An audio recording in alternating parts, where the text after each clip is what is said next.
Good morning students. आज मैं आपको नेताजी का चश्मा पार्ट 10 क्षितिज का पढ़ाऊंगी। उसका रिवीजन वर्क लेंगे। पहले मैं आपको नेताजी के चश्मे के बारे में बता रही हूँ। प्रस्तुत कहानी के माध्यम से लेखक स्वयं प्रकाश ने बताया है, इसके लेखक हैं स्वयं प्रकाश ने बताया है कि वह भूभागों जो सीमाओं से घिरा होता है देश नहीं कहलाता। इसके अंदर रहने वाले प्राणियों, जीव जंतुओं, पेड़ पौधों, नदियों, पहाड़ों, प्राकृतिक सौंदर्य आदि को मिलने से देश बनता है। इन सब को समृद्ध करने वह इन सब से प्रेम करने की भावना को ही देश प्रेम कहलाते हैं। कैप्टन चश्मे वाले के माध्यम से लेखक ने उन करोड़ों देशवासियों के योगदान को संजीव रूप प्रदान किया है जो किसी न किसी तरीके से इस देश के निर्माण में अपना योगदान देते हैं। ऐसा नहीं है कि केवल बड़े ही देश निर्माण में सहायक होते हैं, बच्चे भी इस पुण्य कर्म में अपना योगदान देते हैं। इसका पहला पैरा पढ़ा रही हूँ मैं।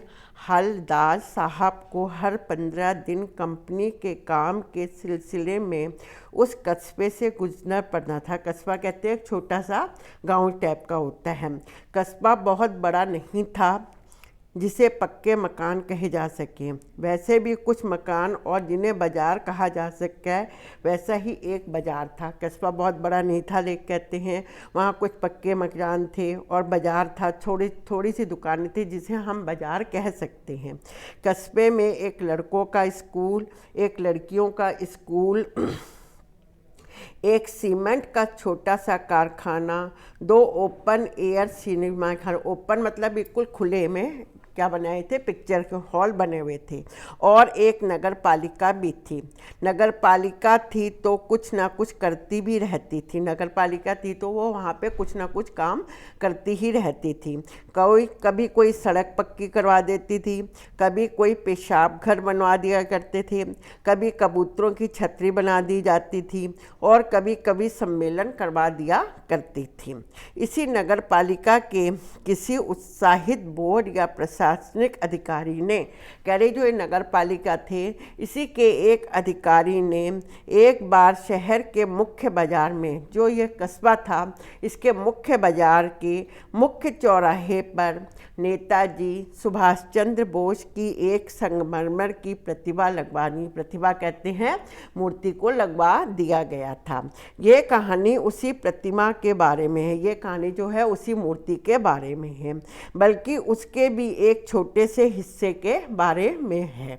अब इसके मैं क्वेश्चन आंसर लेती हूँ इस पैरे के। क्या हलदार साहब कब और किस कस्बे से गुजरते थे?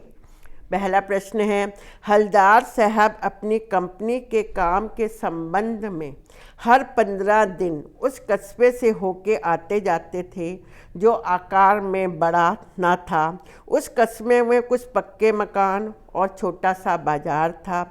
इसके अलावा वहाँ लड़के लड़कियों का स्कूल और सीमेंट का छोटा सा कारखाना भी था। दूसरा प्रश्न इसी पहरे का, नगर पालिका द्वारा कस्बे में क्या क्या कार्य करवाए जाते थे? नगर पालिका द्वारा कस्बे में क्या क्या कार्य करवाए जाते थे?